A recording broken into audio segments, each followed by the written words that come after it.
அனைவருக்கும் வணக்கம். ஆடி கிருத்திகை 2025 எந்த தேதியில் வருது, முருகப்பெருமானை கிருத்திகை அன்று எப்படி வழிபாடு செய்ய வேண்டும் அப்படிங்கிறத இந்த பதிவில் நம்ம பார்க்க போகிறோம். ஆடி கிருத்திகை ஆடி மாதத்தில் 2 முறை வருது. அதாவது உத்தராயணம் காலம் முடிஞ்சு நமக்கு தட்சிணா காலம் ஸ்டார்ட் ஆகும். ஆடி மாதத்துலேருந்து இந்த தட்சிணா காலத்தில் தான் நம்ம ஆடி கிருத்திகை நம்ம கொண்டாடுவோம். இது முருகனுக்கு மிக மிக விசேஷமான கிருத்திகை தான் இந்த ஆடி மாதத்திற்குரிய கிருத்திகை. இந்த ஆடி கிருத்திகையில் நம்ம முருகனை நினைத்து விரதம் இருந்து நம்ம வழிபாடு செஞ்சோம் அப்படின்னா நம்மளுடைய வேண்டுதல் அனைத்துமே நமக்கு நிறைவேறும். இதில் 2 கிருத்திகை வர்றதுனால நம்ம எந்த கிருத்திகையை நம்ம சிறப்பாக கொண்டாடலாம் அப்படின்னா, பொதுவாக பார்த்தீங்கன்னா கிருத்திகைனாலே முருகனுக்கு உகந்ததாம். அதனால் 2மே சிறப்பாக கொண்டாடலாம். இருந்தாலும் நம்ம ஆடி கிருத்திகைனாலே திருத்தணியை வைத்து கொண்டாடுபவர்கள் நிறைய பேர் இருக்கிறாங்க. அப்படி நீங்கள் கொண்டாடுபவர்கள் பார்த்தீங்கன்னா ஆடி மாதம் கடைசியில் வர கிருத்திகை நம்ம கொண்டாடலாம். அல்லது பார்த்தீங்கன்னா வருகின்ற முதல் கிருத்திகளை கொண்டாடலாம். இப்போ கிருத்திகை நான் டேட்டு சொல்கிறேன். அதாவது நமக்கு ஆடி மாதத்தில் வருகின்ற முதல் கிருத்திகை எப்போது வருது அப்படின்னா, ஆடி மாதம் 4ஆம் தேதி, ஜூலை மாதம் 20ஆம் தேதி, 20/7/2025 ஆடி 4 ஞாயிற்றுக்கிழமை நமக்கு வருது. இந்த நாளில் ஒரு ஆடி கிருத்திகை வருது. இதுலேயும் கொண்டாடலாம். திருத்தணி முருகன் கோவில் கணக்குப்படி நம்ம கொண்டாடுறோம் அப்படின்னா ஆடி மாதம் 31ஆம் தேதி 16/8/2025 சனிக்கிழமை அன்று நம்ம கொண்டாடலாம் ஆடி கிருத்திகை. ஆடி கிருத்திகை 16ஆம் தேதி, அதாவது ஆகஸ்ட் மாதம் 16ஆம் தேதி முதல் நாள் தெப்ப உற்சவமும், ஆகஸ்ட் 17ஆம் தேதி திருத்தணியில் 2ஆம் நாள் தெப்ப உற்சவமும், ஆகஸ்ட் 18ஆம் தேதி 3ஆம் நாள் தெப்ப உற்சவமும் நமக்கு சொல்லப்பட்டிருக்குது. இந்த ஆடி மாதம் கடைசி வருகின்ற திருத்தணியில் கொண்டாடப்படுவது ஆடி 31ஆம் தேதி கடைசியில் வருகின்ற ஆடி கிருத்திகை தான். நம்ம 2மே கொண்டாடலாம். 2மே தட்சிணா காலத்தில் தான் நமக்கு ஸ்டார்ட் ஆகுது, ஆடியில் தான் ஸ்டார்ட் ஆகுது. அதனால் 2மே நம்ம சிறப்பாக கொண்டாடலாம். யார் யாருக்கு எந்த தேதியில் கொண்டாடுறீங்களோ அது மனப்பூர்வமாக கொண்டாடுங்க. இப்போ ஒரு சில பேருக்கு பார்த்தீங்கன்னா தேதி சந்தர்ப்பம் அமையாது பார்த்தீங்களா, அதில் எந்த 2 நாளில் எது அமைதோ அதை நீங்கள் சிறப்பாக கொண்டாடுங்க. ஏன்னா 2மே முருகனுக்கு உகந்ததான். நீங்கள் 2மே கொண்டாடலாம். அதனால தான் நான் 2 தேதியும் நான் சொல்லியிருக்கிறேன். ஆடி 4, ஆடி 31. ஆடி 31 மிக மிக சிறப்பு. ஆடியோட நாளும் சிறப்பு தான். ஏன்னா 2மே பார்த்தீங்கன்னா நமக்கு தேய்பிறையில் தான் வருது. 2 கிருத்தியுமே நமக்கு சிறப்பானதான். அதனால் 2மே நம்ம கொண்டாடலாம். இப்போ ஆடி 4ஆம் தேதியும் கொண்டாடலாம், ஆடி 31ஆம் தேதியும் கொண்டாடலாம். இப்போ ஆடி 4ஆம் தேதி சந்தர்ப்பம் இல்லை, 31ஆம் தேதி சந்தர்ப்பம் நமக்கு அமையுதுன்னா அப்போ அதை கொண்டாடலாம். இல்லை ஆடி 31 எனக்கு டேட் சரியாக அமையாது அப்படி இருப்பவர்கள் ஆடி 4ஆம் தேதி கொண்டாடுங்க. நமக்கு 2 கிருத்திகை இருக்குது. 2மே பெஸ்ட்டான கிருத்திகை தான். அதனால் நீங்கள் 2மே கொண்டாடலாம். அப்படி இல்லைன்னா உங்களுக்கு எந்த தேதி கம்ஃபர்டபுளாக இருக்கோ அந்த தேதி கொண்டாடுங்க. குழப்பிக்க தேவையில்லை. 2மே சிறப்பானதான்.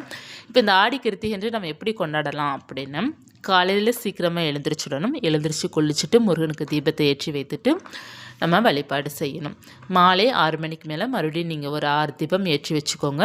ஏற்றி வைத்துட்டு முருகனுக்கு நைவேத்தியம் பண்ணிவிட்டு வழிபாடு செய்துக்கோங்க. விரதம் இருப்பவர்கள் பார்த்தீங்கன்னா காலையிலேருந்து நீங்கள் முடிந்தால் பட்டினியாக இருக்கலாம். அப்படி இல்லைன்னா பால் பழங்கள் ஏதாவது எடுத்துக்கலாம். மாலை நேரம் நீங்கள் பூஜை செய்துட்டு சுவாமிக்கு வைக்கிற நைவேத்தியத்தை பிரசாதமாக எடுத்துக்கோங்க. அல்லது சாதம், பருப்பு, கிருத்திகை சமையல் நம்ம சுவாமிக்கு ஒரு 3 பொரியல் வைத்து 2-3 பொரியல் வைத்து நீங்கள் வழிபாடு செய்துக்கலாம். நீங்கள் சாம்பார் சாதம், சாம்பார் அல்லது பருப்பு இந்த மாதிரி வைத்து 2 பொரியல் வைத்து நீங்கள் அப்பளம், பால் பாயாசம் இந்த மாதிரி நீங்கள் சாப்பாடு ரெடி பண்ணிவிட்டு நீங்கள் நைவேத்தியம் பண்ணிவிட்டு சுவாமிக்கு அதை நீங்கள் எடுத்துக்கலாம். பிரசாதமாக நீங்கள் எடுத்துக்கலாம். எடுத்து உங்கள் விரதத்தை நீங்கள் நிறைவு செய்யலாம். பால் பாயசம், சர்க்கரை பொங்கல் அந்த நாளன்று வைப்பது ரொம்ப விசேஷமாக இருக்கும். அதனால் உங்களால் என்ன முடிதோ எளிமையாக வழிபாடு செய்யுங்க. சுவாமியோட சிலை இருக்குன்னா நீங்கள் கட்டாயமாக அபிஷேகம் பண்ணுங்க. படம் இருக்குது அப்படின்னா படத்தை அலங்காரம் செய்து வழிபாடு செய்யுங்க. அதாவது மல்லிகைப்பூ, பிச்சிப்பூ, செவ்வரளி பூக்கள், முருகனுக்கு உகந்த பூ, இந்த மாதிரி பூக்களால் அலங்காரம் செய்து நெய் தீபம் 6 நெய் தீபம் ஏற்றி வைத்து வழிபாடு செய்துக்கோங்க. மந்திரங்கள் பார்த்தீங்கன்னா ஓம் கார்த்திகேயா நமக இந்த மந்திரத்தை சொன்னாலே கூட போதும். இல்லைன்னா ஓம் சரவணபவாய நமக சொல்லலாம். ஆடி கிருத்திகை மந்திரம் நிறைய இருக்குது, பாடல்கள் இருக்குது. கந்தசஷ்டி கவசம் படிக்கலாம், திருப்புகழ் படிக்கலாம். முருகனுக்கு மந்திரம் ஏகப்பட்ட மந்திரம் இருக்குது. அவருடைய மூல மந்திரம் சொல்லிகிட்டே நம்ம இருக்கலாம். அந்த நாள் முழுவதும் நம்ம முருகனுடைய நினைப்பில் தான் நம்ம இருக்கணும்.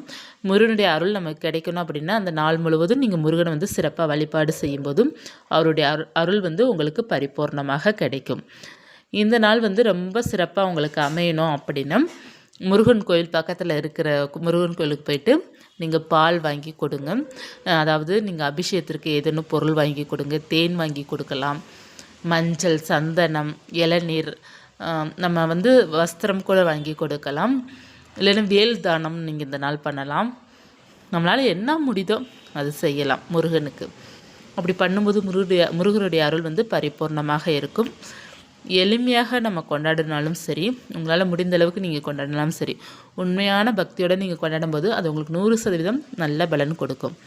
கேட்டது கிடைக்கக்கூடிய ஒரு அற்புதமான நாள் எது அப்படின்னா கிருத்திகை வழிபாடு தான். குழந்தை பாக்கியத்திற்காக வழிபாடு செய்யலாம். நிறைய கஷ்டங்கள் இருக்குது, கடன் தொல்லைகள் இருக்குன்னா முருகனுடைய வழிபாடு உங்களுக்கு சிறப்பாக இருக்கும். அதில் முக்கியமாக கடன் இருப்பவர்களாம் கிருத்திகை என்று வழிபாடு செய்ய செய்ய கடன் பிரச்சனை தீரும்.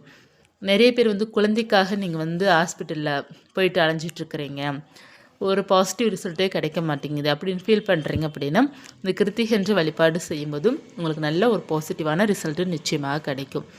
எவ்வளோ ட்ரீட்மெண்ட் எடுத்தும் நமக்கு பயன் இல்லாமல் இருக்குன்னு கவலைப்படுற அனைவருமே கிருத்திகை என்று வழிபாடு செய்யுங்க.